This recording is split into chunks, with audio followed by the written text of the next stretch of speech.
This is the Chicago Manual of Styles, the new 17th edition. This book is the styles manual used by the City of London, which is the administrative section of the whole Western world. That's the Bar Association. That is also what the 13th Amendment, the original United States 13th Amendment, tried to prevent. It was removed roughly 200 years ago. And it said that no lawyers from the bar were allowed to be a part of the United States Constitution. And that's understandable, because a lawyer has sworn an oath to a foreign deity, which is the City of London. The City of London is the 1 square mile in London that is separate to the rest of the city, or the rest of the town. It's always been a part of the Vatican administration, or the Roman administration of the northern parts, or the England. But in this book is the key to the absolute fraud, the absolute lie that has been told to us.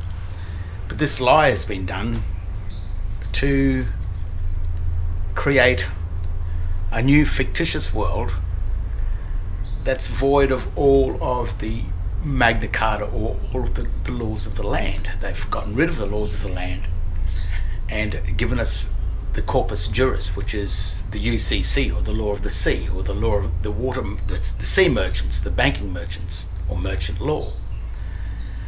And what they've done is they didn't replace the land law. What they really did is just tricked you from leaving the laws of the land and entering into these trusteeships, this world of shipping on the sea. Interesting, on page 666 of this book is probably the biggest key to this whole fraud, and it's what we've narrowed this this fraud down to. This is page 666 of the Chicago Manual of Styles, 17th edition. But before we go to page 666, because there's 3 words up the top here, 3 lines, that is probably the most important of the destruction of the City of London. It's on these 3 lines.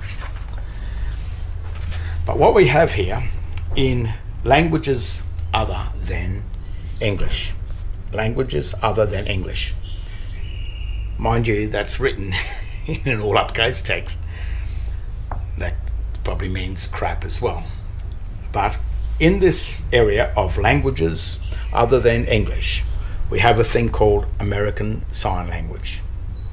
And this is a very interesting thing, because it's a form of language that's written, but it's sign language written down in text, but it looks a bit like English. Yet it is completely foreign. Just as a side note, in relation to marginal text and margins, which are these areas here, the margin of a document. I'd just like to read this out. This is in the normal dictionary, the online dictionary that you can get off your normal phone. Marginal text. True marginal text, sometimes, though, what you want is a heading or other small amount of text, or even a graphic text that is truly and entirely in the margin. You may even want it to alternate side of the page if you're duplexing, or either side of the page if you're duplexing. What they're basically saying with this is that the text in the margin must be completely and utterly separate, or of a different source, or of a different type, or even in this case a graphic text, or a symbolic text, or a glossar text, to be used inside the margins in order to state clearly that the marginal text has got nothing to do with the main context or the main text of a document.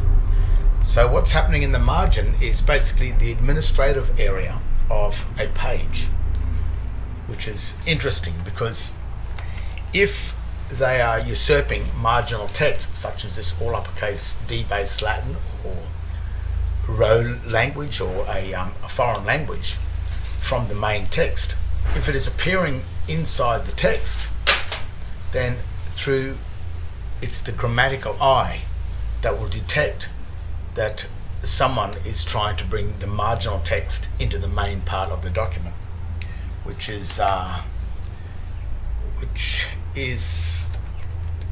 it might be a deliberate trick that they're doing. The word marginal is interesting too, of empty space at the top of a page with no headings, with no headers in it. Marginal, manic, dear marginal. Think of it this way. This margin is by definition the part of a page outside the main body of text. So it's got nothing to do with the main body of the text, it's outside. The running head, again by definition, is not part of the main body of text. So if you've got marginal text or a language that's being used in the margins of the document, and you find it in the main part of the document, such as father of child, previous children of father, children dead, child, certificate of birth, even in here where it's important, where if you break the law it's 3 years imprisonment, the 3 years has been glossed into a marginal text, and what it's saying is it's been removed from there. So it's become, the 3-year punishment is a fiction. But if you are not aware of the marginal text from the margins being usurped over into the main context of the page, then you may assume that the contract is reading something that it is not reading. Now you might say, well, why are they doing this? Why are they bringing this text from the margin over into the main body of the type of the text? And it may be because they are covering their own arse, so to speak. What they're doing is they're creating a fictitious document. It's fiction from the very beginning, and it's only your belief that you believe it's real, and that's where the consent comes from. So you're consenting to the fiction, but the reason why you're consenting to the fiction is because your grammatical ability to figure out what's going on with these documents may be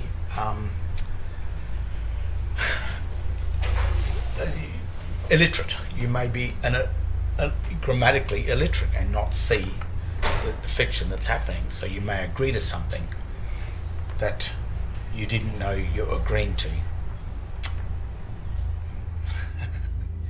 Now, American Sign Language, or ASL, being a foreign language, it is called a glossa. And in this section here, it says glosses in ASL, is the written language transcription of a sign is called gloss. Glosses are words, and now before I go to that, you should look in the dictionary what a gloss means. It means to basically sweep under the carpet, cover up, or make something look not what it really is. It's what glossing something over is. The glossary, the brochure selling a motor vehicle or an automobile, and they certainly don't tell you about the bad points about that automobile, or the points that will probably get it recalled in 5 or 10 years time. It's the gloss, it's the good side of it. So glosses in ASL is the written language transcription of a sign is called a gloss. Glosses are words from the spoken language written in small capital letters, as you can see here: woman, school, cat, written in letters the same size as the smaller letters, but they're capital letters, same size as the smaller letters. Alternatively, regular capital letters may be used. So that means that they can use full-size capital letters according to this styles manual. When two or more written words are used to gloss a single sign, the glosses are separated by hyphens. The transcription is enclosed in double quotation marks. So here we have the sample right here, which this is a bit of a killer. The sign for a car drove by is written as vehicle hyphen drive hyphen by. So there it is in black and white. That's the hyphens that must be used in order to string the sentence together as vehicle drive by. And then the translation of that can be whatever you really want it to be if it's enclosed in these marks here as a car drove by. They could also read vehicle drive by. But as you can see here, languages other than English, it's certainly not hyphenated. And as you can see on here, the cat sat on the mat, written in English, but the cat sat on the mat, written in debased Latin or as a gloss or in all uppercase text, as in American Sign Language, ASL. That does not read the cat sat on the mat unless it's hyphenated somewhere with it to explain what the meaning is. Otherwise, this does not read the cat sat on the mat. It does not read it. Now the killer sentence, or the 3 lines of this book, which is, the Chicago Manual of Styles, 17th edition, is on page 666. And it's fitting because these next 3 lines gives the whole fraud away. But to find these 3 little lines was really a 7-year battle, a 7-year journey to try and find this. It goes on to say, one obvious limitation of the use of glosses, which are these things here, from the spoken written language to represent signs is that there is no one-to-one correspondence between the words or signs in any 2 languages. This writing, the cat sat on the mat, has no correspondence with this writing here. This here, language other than English, has no correspondence with the written English in this book. Worse than that, this is not even hyphenated, so therefore that renders it as absolutely nothing. Whereas this book here explains that if you did want the sign to represent something, then you must follow a format. And if you don't follow the format, then it's finished. Now we come up to these things, which are the birthing certificates. That's the certificate of birth, the corporation, the foreign corporation, which is really the City of London, onto our lands. And then this one, or what they do with this, which is the state birth certificate, is they ask you to act as a debtor of their corporation. So this is the first debtor of Australia. They've come in and said, we will be your first debtor, which is okay. They give this, but they give all of this while we're children, while we're babies, and we don't know what's going on. That's why it took so long to find it, because no one's telling us anything, and our parents didn't know about it either when they did this. Then this company offers us a new birth certificate, which throws us from the creditor of this first trust, the first trustee, into the debtor of the first trustee, which brings us, or turns us, into a third-party debtor, which is the destruction. But what they've done with this whole thing, this whole fraud, is they've written these documents and they've put these glosses. Certificate of birth is completely wrong. Child, completely wrong. Not only that, it's underlined, which means italic, which means removed. father of child. Even this, a cross means dead, Christian. There's no space between the cross and the Christian. That means there's a joinder, which is reading dead Christian names of child. These two, Romilly Stewart, are the only names that I have. There is no surname anywhere on this document.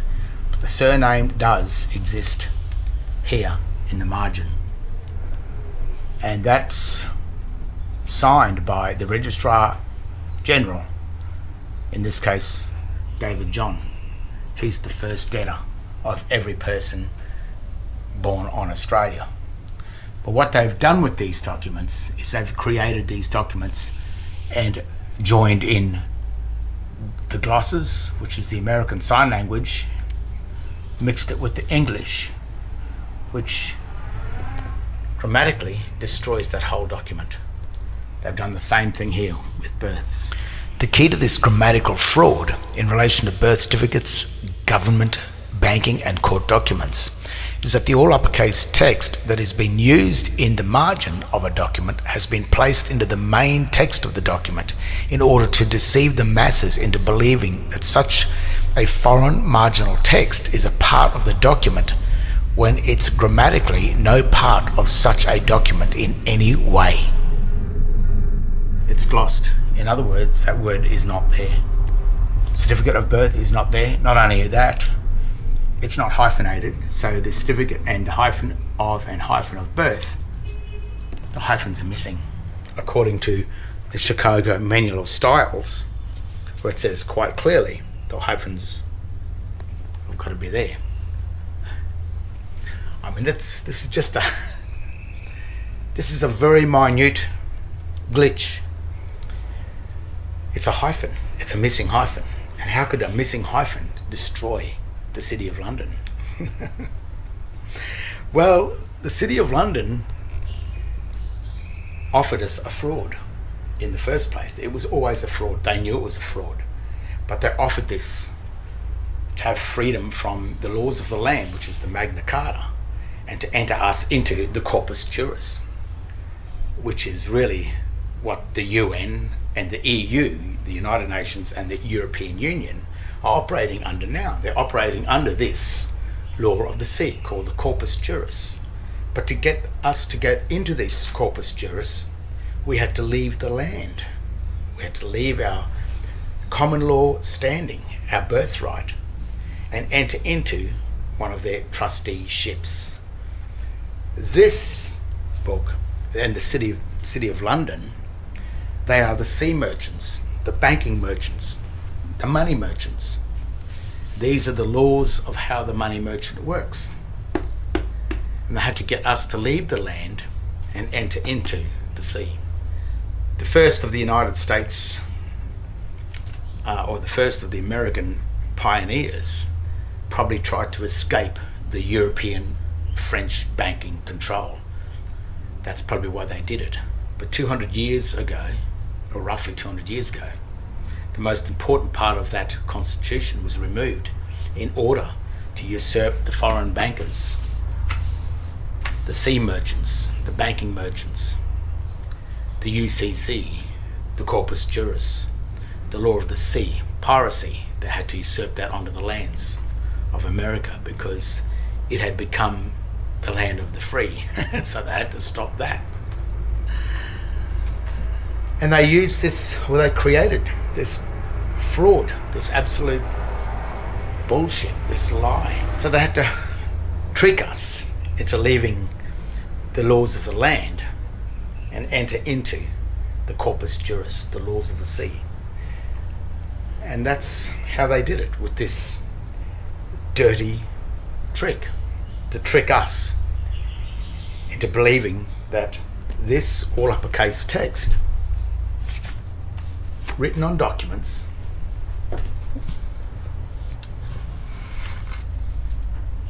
was a part of the English language, when it never was.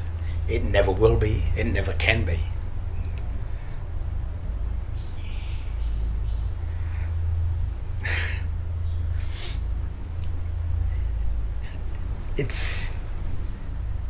It's a lie. It's a hyphen, a missing hyphen. It's boiled down to, that's all it was. It's like a needle in a haystack to find this minute fraud that got us to leave the constitutions, to leave our land, to leave our standing as people, and become these persons of these governing corporations, these debtors, these trustees of the trustee. And that's all that's happened.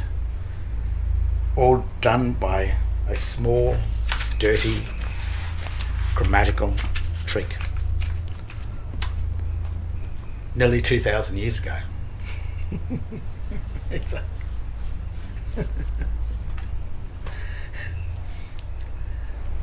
court documents, your driver license, your banking contracts, your cards, your bank cards, your credit cards, everything in it, your names that are on all of these cards and on all of these banking contracts, your names are written in this all uppercase text language, which completely destroys your name. And they've kept this world going for the last 2,000 years. And I guess you can end it, but you have to step out of the world of the dead.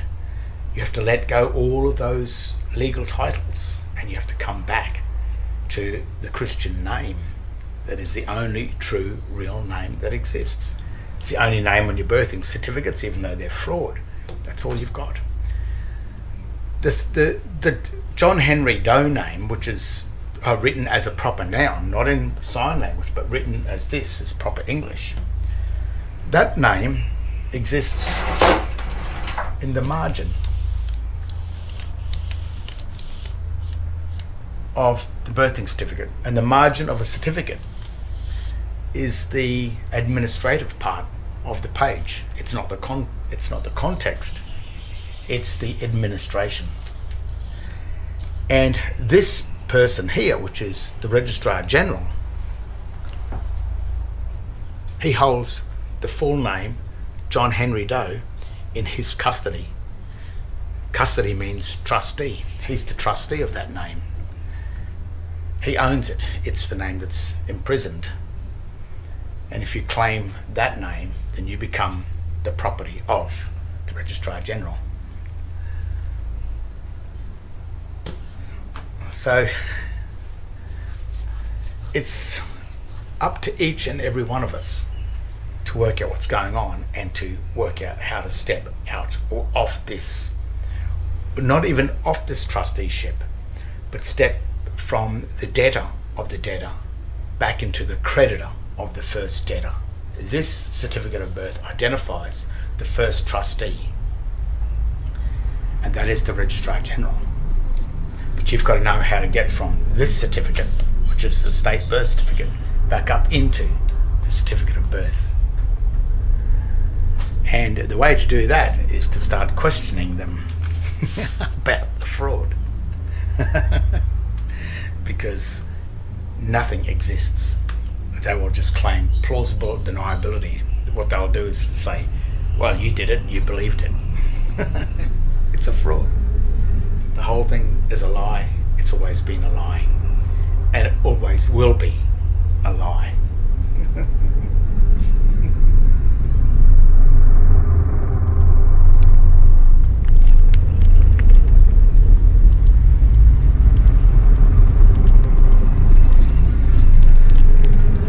Purgatory existing in the margin of the covenant.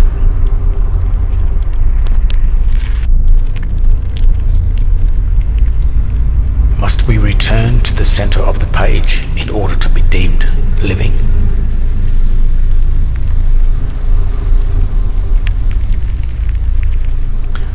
Are we all governed by the four corners of the flat universe of paper, the flat world of written contracts where grammar is the master? Grammar is God. There are two worlds, two jurisdictions, the house of life and the house of knowledge. One is truth, the other is a lie, and they both exist on paper. There are two languages.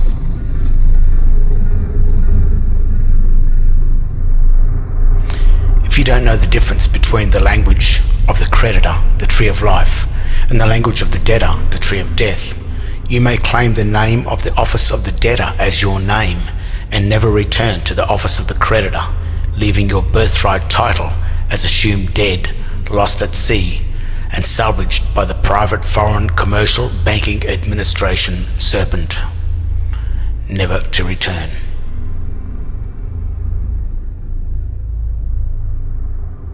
The Commonwealth of Australia is a subdivision company of the United States Securities and Exchange Commission, Washington, D.C.